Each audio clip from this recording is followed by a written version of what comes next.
주변 국가와 사이가 좋으면 좋은데 전쟁을 치르지 않는 국가가 어디 있겠습니까? 힘이 막강한 나라는 작은 나라를 먹으려고 치어들어가고, 또 작은 나라는 강대국이 치고 들어오니까 부두의하게 자기를 지키려고 전쟁을 합니다.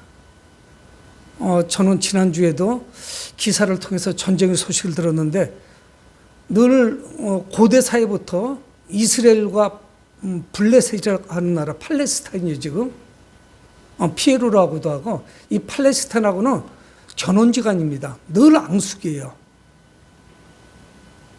그 블레셋이 힘이 막강해질 때는 이스라엘이 굉장히 괴롭고, 이스라엘이 힘이 강력할 때는 그 팔레스타인 블레셋을 치죠. 근데 지금 이 팔레스타인은 정식 국가가 현재 아닙니다. 그리고 이스라엘은 미국의 뒷배경이 있어서, 그런데 이 팔레스타인에서 로켓포를 계속 수천 발을 쐈습니다. 이스라엘 지역 그 영토 안으로. 그래서 이제 이스라엘 수상은 보복을 분명하게 하겠다, 철저하게 응징하겠다고 그렇게 다짐을 하고 있고, 미국 바이든 대통령도 팔레스타인을 오려 나무라면서 이스라엘을 도울 수 있는 걸 다 도와주겠다. 상당히 편파적이에요.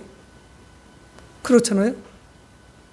팔레스타인이 계속 지금 당하고 있는 거란 말이에요. 그런데 이스라엘 편은 늘 미국을 움직이는 게 유대인이다 보니까 이렇게 편을 들어주죠. 그런가 하면은 오늘 아침 기사에 뜬 걸 보니까 시리아라고 이스라엘 바로 북쪽에 있는 나라 아닙니까? 사관학교 졸업식인데 드론으로 폭격을 해가지고 이제 임관하는 사람들 아니, 그래서 장교가 되는 건데 사관학교 졸업하는 날인데 100여 명이 사망했더라고요. 누가 했는지, 공격했는지 알 수 없죠. 시리아는 복잡해요. 그래서 내전이 계속 있었습니다. 정부군, 현재 정부의 군대와 반정부군, 대통령 쫓아내야 된다는 쪽이 서로 적이 돼서 막 싸우는 거예요. 한 나라 안에서. 그러니 사관학교를 졸업하고 이제 장교를 임관하는 날 100여 명이 죽은 거예요. 장교 100명을 잃은 거죠. 이게 큰 전쟁 벌어지지 않겠습니까? 역사학자들은 역사 이래, 유사 이래 이 지구상에서 전쟁이 없었던 날짜를 다 뽑아봐도 100년이 안 된대요. 인류 역사가 수천 년, 수만 년 되는데 전쟁을 안 한 적이 거의 없다는 거예요. 평화의 시기가. 이쪽이 잠잠하면 이쪽에서 전쟁하고, 이쪽이 잠잠하면 또 여기서 전쟁을 합니다. 여러분, 우리는 평화를 소망하고 평화의 시기가 계속되면 좋겠잖아요. 이 전쟁을 당하는 당사자는 얼마나 불행합니까? 우리나라도 큰 전쟁들을 여러 번 겪었는데 400년 전에 있었던 임진왜란은 잊을 수가 없어요.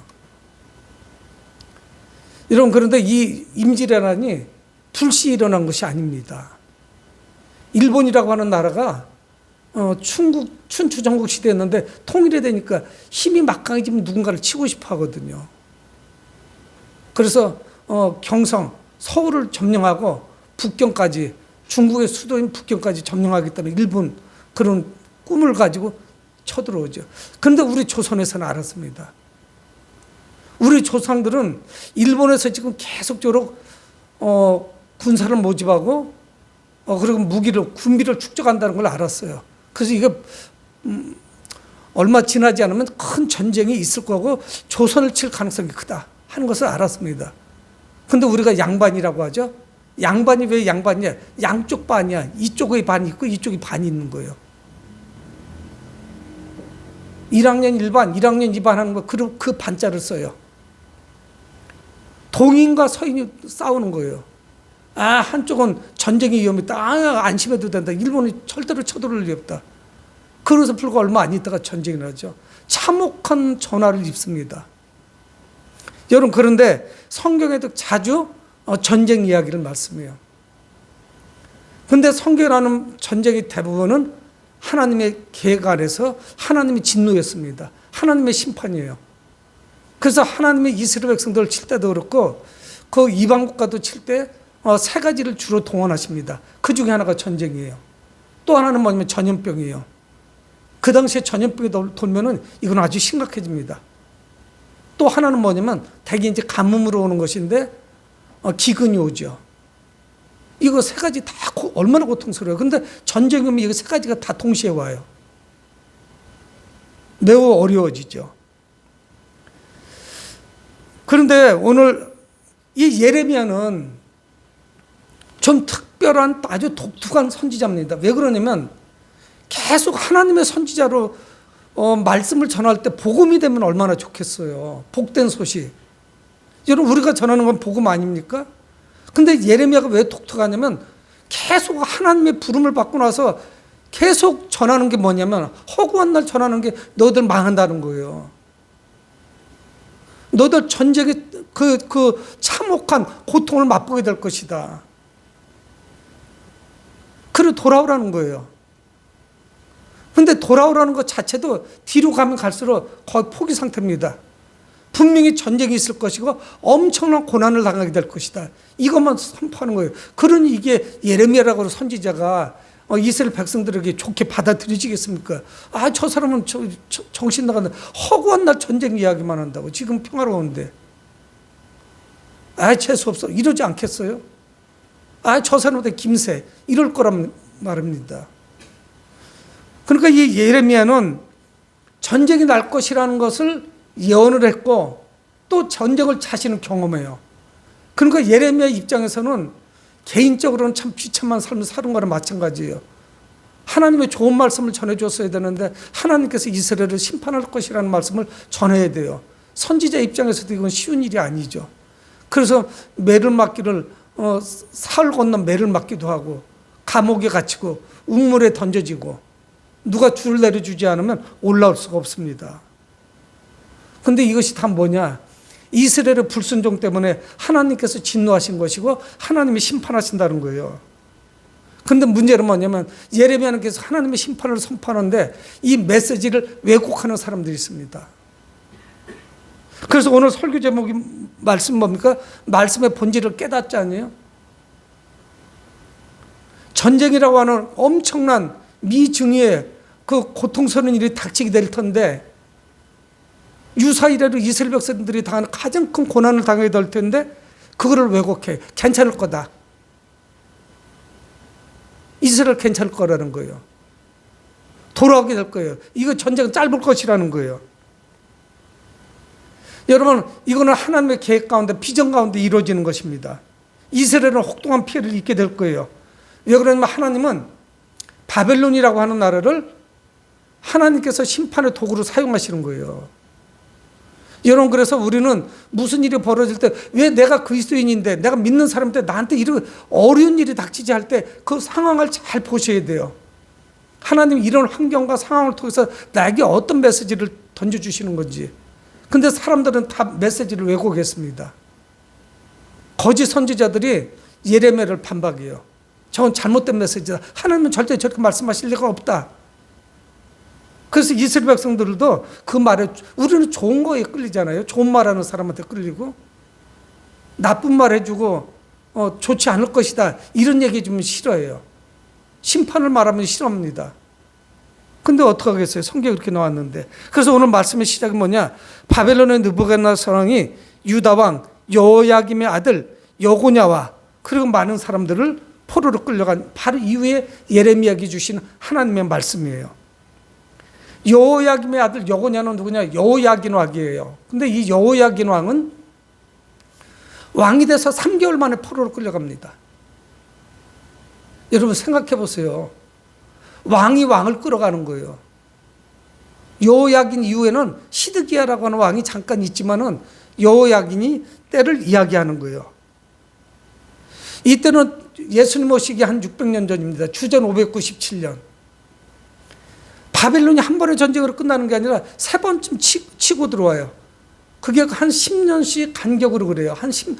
처음에는 한 7, 8년 텀을 뒀다. 그 다음에 한 10년 텀을 두는데 처음에 쳐들어왔을 때 다니엘이 포로로 끌려갑니다. 두 번째, 오늘 성경에서 말씀하실 때 에스겔이 끌려가요. 성경에 나오는. 책 주인이잖아요. 책의 제목이잖아요. 다니엘이나 에스겔. 다니엘은 어린 소년으로 끌려가죠. 그리고 한 7, 8년 후에 에스겔이 끌려가요. 그때 여호야긴이라는 왕이 된 지 3개월 만에 끌려가는 거예요. 여러분 생각해보세요. 일국의 왕인데 채통머리 없이 묶여가지고 3개월 만에 왕에서 쫓겨나서 이제 끌려가는 그 신세를 보십시오. 근데 그뿐만이 아닙니다. 오늘 성경에 보니까 유대의 고관들과 많은 사람들, 고위직에 있는 사람들 함께 끌려갑니다. 요때에 하나님께서 환상을 보여주시는 거예요. 환상에 보면은 1절 하반절에 여호와께서 여호와의 성전 앞에 놓인 무화과 두 광주리를 내게 보이셨는데 이렇게 말씀을 해요. 하나님께서 성전 앞에 있는 무화과 광주리 2개를 보여주세요. 그것도 성전 앞이에요. 근데 한 광주리는 처음 익은 무화과 같이 매우 좋은 거예요. 처음 익은 열매. 이스라엘 백성들은 처음 열매는 하나님께 드립니다. 처음 소산 매우 중요해요. 그런가 하면은 한 광주리는 보니까 나빠서 먹을 수 없어요. 매우 나쁜 무화과라고 예레미야는 봤어요. 그러니까 성전 앞에 있는 무화과라고 하는 것은 무엇이냐면 하나님께 드리는 제물의 의미를 가지고 있습니다. 좋은 거는 드리지만 나쁜 건 드릴 수가 없어요. 저는 그래서 하나님께 드리는 동물도 비루 먹은 것이나 상처가 있는 것이나 뭐 털이 빠졌거나 피부병이 있거나 이런 것들은 드릴 수가 없어요. 아주 좋고 실한 놈만 드려야 됩니다. 이 무화과도 역시 마찬가지예요. 성전 앞에 2 광주리가 있는데 하나의 무화과는 첫 열매고 매우 좋은 것인데 그런가 하면 나쁜 게 있습니다. 그래서 이건 먹을 수도 없는 쓰레기를 버려야 되는 이런 무화과가 있어요. 여러분 근데 오늘 점심 식사 후에 간식이 무화과더라고요. 멀리서 보고서 저는 고구마 삶은 거 잘라놓은 건 줄 알았어요. 색상이. 가까이 가서 보니까 무화과예요. 이스라엘 백성들에게 무화과는 굉장히 중요하거든요. 포도와 감람, 그건 기름을 짜죠. 그리고 무화과. 무화과 같은 건 생으로 먹으니까 이스라엘 백성들에게 굉장히 중요한 과일이에요. 포도도 그렇고. 그런데 하나님 물어보십니다. 예레미야야, 내가 무엇을 보느냐? 누를 보고 분명히 확인이 되는데 하나님이 물어보시는 거예요. 그래서 이 예레미야는 자신이 본 그대로, 보고 느낀 대로 하나님께 말씀을 드립니다. 똑같은 말씀 드리는 거예요. 자기가 본 대로. 좋은 무화과는 매우 좋은 무화과인데 또 나쁜 무화과는 먹을 수 없게 나쁩니다. 좋은 무화과는 매우 좋은 무화과인데 먹을 만한 아주 탐스러운 무화과인데 나쁜 무화과는 도무지 먹을 수가 없는 겁니다. 버려야 될 정도입니다. 예레미야는 이 환상이 무엇인지 알 수가 없습니다. 이게 나에게 뭐를 보여주시는 거지? 하나님께서 여호와께서 내게 보여주신 이 환상이 무슨 의미가 있는 것인가? 분명히 의미는 있을 것인데 여러분 환상을 계시해 주시고 그거를 풀어주시는 분은 하나님이십니다. 설교에서도 제일 중요한 게 뭐냐면 재밌게 하는 건 물론 중요해요. 근데 더 중요한 사실은 뭐냐면 수천 년 전에 첫 번째 독자들, 이 말씀을 받은 사람들에게 하나님이 왜 무슨 의도로 이 말씀을 하셨는지 그게 중요해요. 그거를 왜곡하면 안 돼요. 그렇게 했다면 그거는 목회자가 책임져야 되는 겁니다. 해석이 좀 분분한 본문도 있어요. 정확하게 이해하기 어려운 것도 있어요. 정확하게 이해하기 어려운 건 이거는 정확하게 이해하기는 어렵고 몇 가지 학설이 있다는 거 이런 정도로 그냥 넘어가는 게 나아요. 모르는 것도 아는 척하면 안 돼요. 이단의 특징이 뭡니까? 모르는 것까지 다 해석하는 거예요. 그래서 신천지 같은 경우는 비유 해석을 자기들은 아주 독보적으로 잘 푼다고 생각하는 거예요. 그렇지 않아요. 메시지는 분명히 있지만 정확하게 우리가 깨닫기 쉽지 않은 경우도 있어요. 그걸 어떻게 우리가 다 알겠어요. 그럼 우리는 하나님이죠. 그래서 환상을 보여주시는 분도 하나님이시고 이거를 해석해 주시고 이 뜻이 무엇인지 의미를 알려주시는 분은 하나님이십니다. 그래서 우리는 하나님 말씀의 그 말씀의 본질을 잘 알아야 돼요. 여러분 이스라엘 백성 역사에 만약이라는 말은 없어요. 우리 삶에도 그렇잖아요. 내가 지금 30살이든 50살이든 70이든 80이든 내 나이에서 내가 그때 그 찬스에 이렇게 갔으면 훨씬 더 낫을 텐데 그건 누구나 알 수 있어요. 그때 내 남편 안 만나고 다른 남편 나 쫓아다니던 남자 맞았으면 나 팔자가 펴졌을 텐데 아니 더 나빠졌을 수도 있어. 우리는 알 수가 없어요. 만약은 없는데 이스라엘은 그 바벨론에 멸망당하기 전에 북이스라엘은 멸망했습니다. 주님 오시기 722년 전에. 그 남쪽이 망하기 한 140, 50년 전에 망하는 거 보고 그 뒤에 나오는 왕들 중에 훌륭한 왕들도 물론 있었습니다.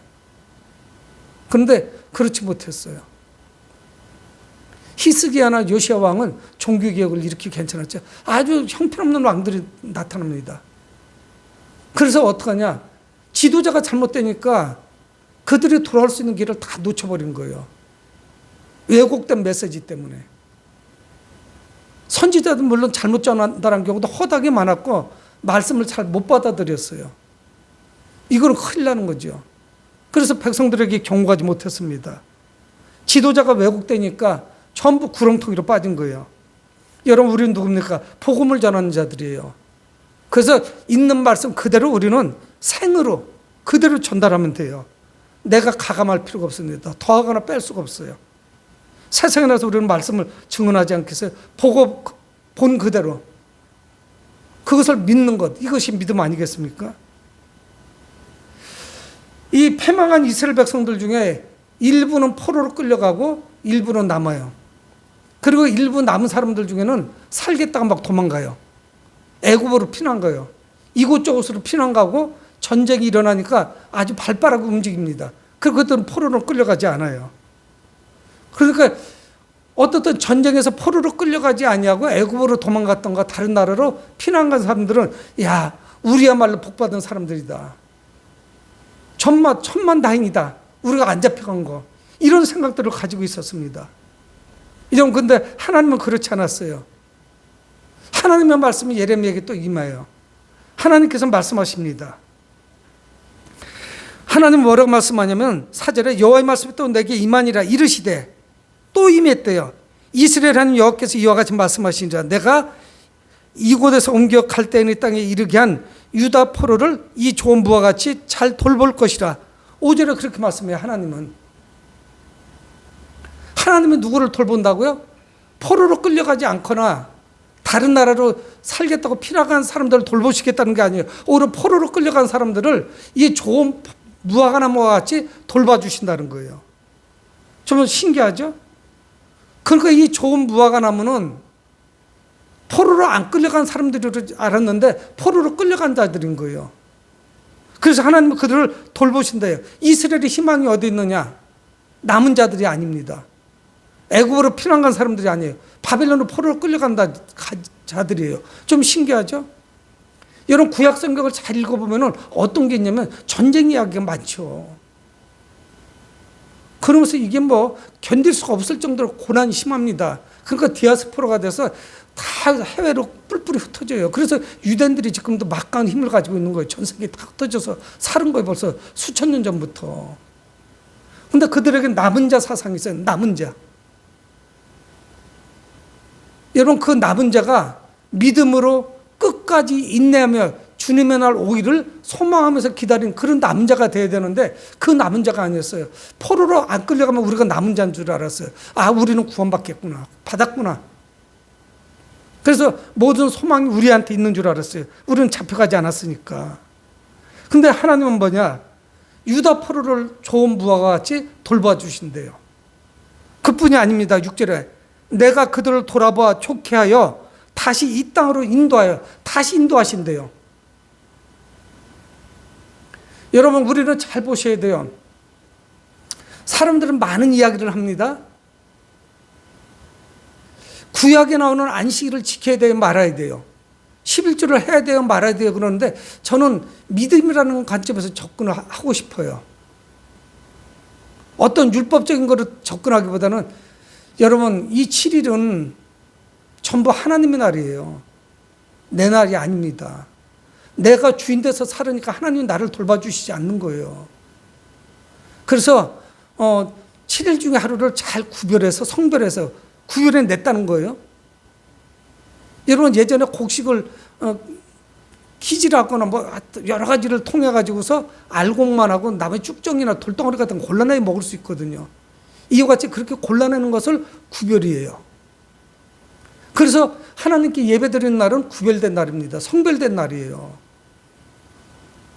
그러니까 이날 거룩하게 우리가 드리는 거죠. 성별은 뭐예요? 거룩할 성자를 썼잖아요. 그리고 11조를 하면 돼요? 안 해야 돼요?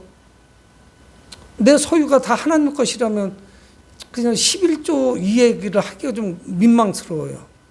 11조를 해도 되는지 안 되는지 거기까지는 저는 이 시간에 말하고 싶지는 않아요. 그러니까 이거 자체가 매우 중요한 게 뭐냐면 땅도 역시 마찬가지예요.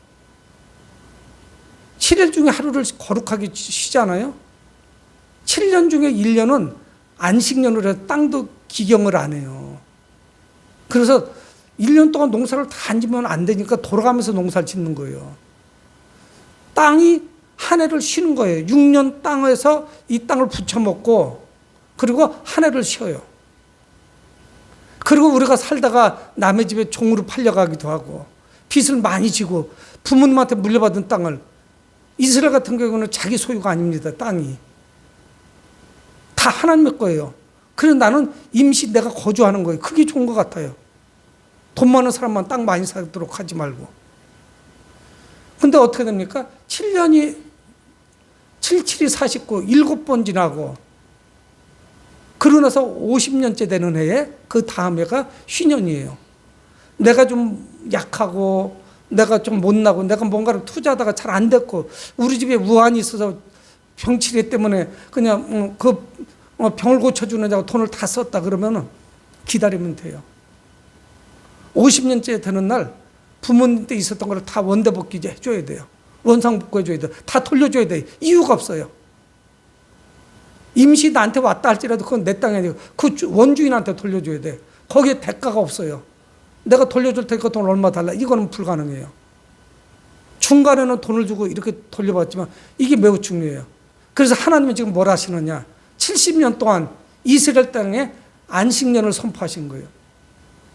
포로 생활 70년 동안 이 더러워진 땅, 이 땅을 거룩하게 하시는 거예요. 여러분, 땅이 더러운 게 아니에요. 사람이 더러운 거지. 하나님을 떠나갖고 배신하고 배반하고 그래서 다 속아내버리고 다 흩어지게 만들고 하나님은 그 땅을 거룩하게 보관하십니다. 그래서 이 구약 성경은 땅의 거룩함을 많이 말씀해요. 여러분 애굽에서 그냥 살게 해두라고 하시면 되지. 애굽에서 굳이 가나안을 왜 와요? 근데 걔들 몰아내고 애굽 사람들 몰아내고 한쪽 거기가 더 좋은 땅이니 거기 살면 되지. 나일 삼각주 얼마나 비옥한 땅인지 몰라요. 여러분 우리나라 땅은 제일 좋은 땅이 호남 쪽이거든요. 호남평야. 여기 땅이 4, 5등급이에요. 근데 미국 땅의 절반 가까이는 1등급 땅이에요. 미국의 중부지역은. 우리 호남 땅은 비교도 안 돼요. 나머지 땅은 등해야. 우리나라 땅은. 좋은 땅이 아닙니다. 근데 전쟁하고 있는 우크라이나 이 땅은 미국 땅보다 더 좋아요. 농사가 얼마나 잘 되는지 봐. 전 세계에서 제일 잘 되는 거예요. 그러니까 러시아에서 그 땅을 탐을 내죠. 여러분 이 비워졌던 이곳으로 하나님은 다시 인도하신다는 거예요. 돌아오게 하신다는 거예요. 하나님께서 매우 중요한 말씀을 합니다. 그들을 포로 생활 70년 동안 하도록 한 이후에 돌아오도록 한다는 거예요. 누굴 돌아오게 하느냐? 포로민들의 후손들이겠죠. 이들이 이제 하나님의 땅으로 돌아오는 거예요. 회복된 땅으로. 거룩한 땅으로 돌아오는 거예요. 하나님께서 정해주신 젖과 꿀이 흐르는 땅, 그 가나안 땅을 이들은 더럽혀서 온갖 우상으로 더럽힌 거예요. 그러니까 하나님이 이 전쟁을 통해서 이 땅을 정결케 하시는 거예요. 정화하는 거예요. 그래서 우리가 제물을 드릴 때도 제사 드릴 때도 어떻게 합니까? 물에 씻을 수 있는 건 물에 씻고 불에 태울 수 있는 건 불에 태웁니다. 금속은 쇠 붙이는 불에 들어가도 되니까. 그래서 그 과정을 통해서 정화가 되고 옷감이라든가 뭐 양의 가죽이라든가 이런 거 같이 불에 들어가면 타버리는 거 물로 씻고 이런 식이 되는 거예요. 그래서 이 과정을 통해서 그들이 돌아오게 됩니다. 이 땅으로 인도하여 돌아오도록 하신다는 거예요. 슈브, 돌아오는 거예요. 회복이 있는 거예요.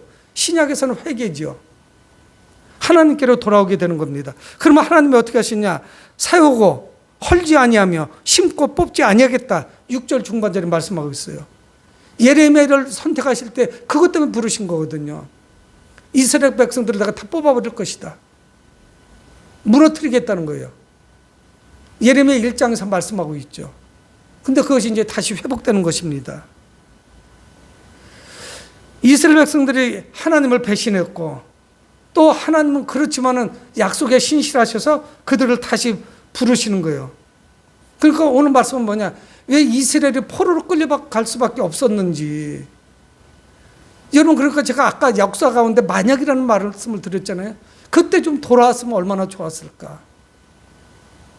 깨닫고 하나님을 알고 하나님 전으로 돌아왔으면 얼마나 좋았을까 하는 소리를 할 수밖에 없죠. 왜 이스라엘 백성들이 포로로 끌려갈 수밖에 없었는지 그 이유를 밝히고 계십니다.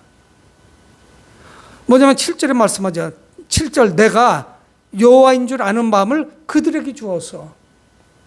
이게 안 되기 때문에 하나님이 치시는 거예요. 그렇지 않으면 돌아오지 않으니까. 지금 말씀하고 계신 분, 역사를 주관하고 계신 분, 이스라엘의 주인이신 여호와, 그분이야말로 여호와이신 줄 깨닫게 하도록 이런 고통을 주는 거예요. 깨닫지 못하면 고통이 계속 옵니다. 하나님의 메시지를 왜곡하면 안 돼요.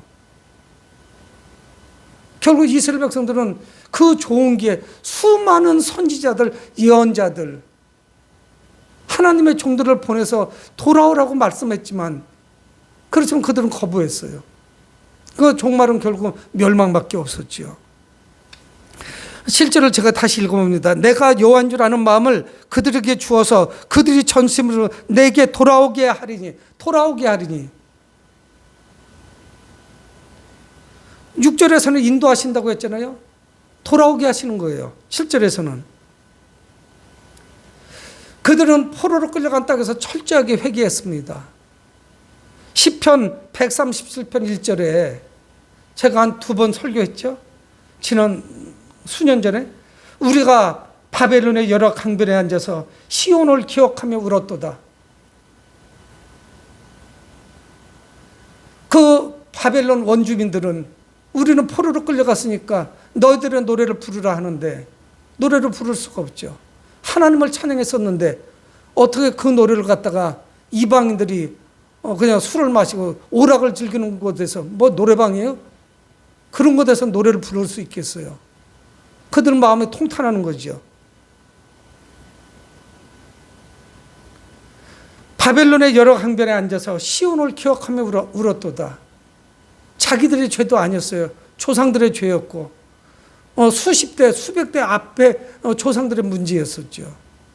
그들의 불순종으로 말미암아 바벨론으로 포로가 끌려가서 그들도 눈물을 흘리는 거예요. 하나님을 향해서 참회의 눈물을 흘렸겠죠. 그러면서 70년을 채우는 겁니다. 하나님은 포로로 끌려간 백성들에게 그 조상들과의 언약을 다시 한번 상기시켜 주시는 거예요. 미래라고는 눈꽃만큼도 보이지를 않아요. 희망이 보이질 않아요. 여러분, 우리나라가 만 35년을 일제 치하에 있었는데 마지막에는 창씨기면 이름까지 막 바꾸고 일본어를 배우고 정신대 끌려가고 일본 군대 막 끌려가고 자진해서 가고 막 이랬어요. 그러다 보니까 친일파가 엄청 많이 나왔죠. 친일을 청산하지 못한 거예요. 2차 세계대전이 끝나고 나서 프랑스는 잠깐 독일에 점령당했는데 전쟁 끝나고 나서 독일에 부역한 사람들을 다 정리했어요. 그런데 우리는 어떻게 됐느냐?